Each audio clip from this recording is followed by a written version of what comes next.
When the Cowboys had a big decision to make, they could have franchised DeMarco Murray and then try to work out a long-term deal with Dez. Knowing what we know now and where these talks are, Steve, did they franchise the wrong player? No, absolutely not. Because first off, you could say they would try to work on a long-term deal with Dez. If I'm Dez, I'm not taking it. I'm going to get exposed in free agency. So the one thing that they had to keep Dez Bryant on that roster is the franchise tag. So you risk exposing him. And secondly, they think this offensive line can block for anybody. So they say we've got a receiver who's, one of the top 5 players in the league.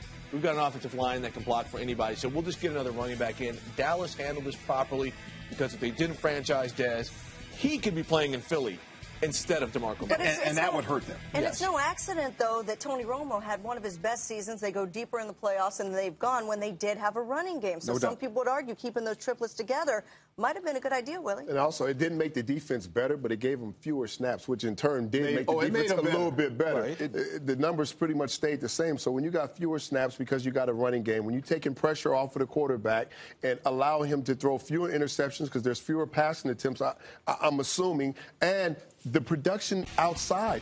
Beasley had a lot of production. Witten, of course, is going to have his production. The receivers, Terrence Williams, all those guys have more production because guess what? Now you got to account for the best rusher in the game, DeMarco Murray, every single game. So I just think that he brought a little bit to every aspect of the football team. I'm going to take a more historical approach. And let's tell us what the numbers have shown us in the past. Take a look at these numbers here. When you think about a guy that carried the ball over 390 times in a season, this is the production that those players have had the following season.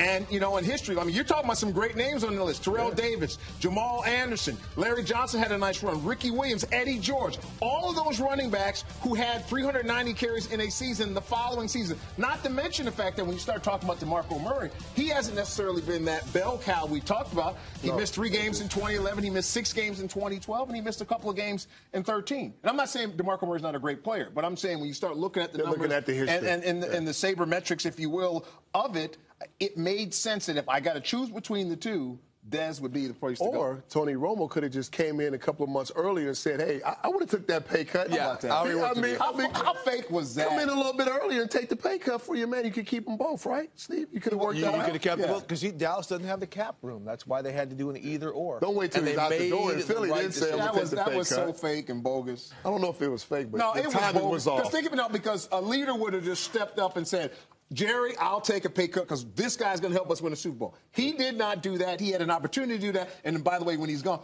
I would have done it. Yeah. All right, so we're going to be watching. July 15th is the deadline. If a deal is not done, it has to wait until next year. The only way he plays is if he plays under the franchise tag. Dez Bryant.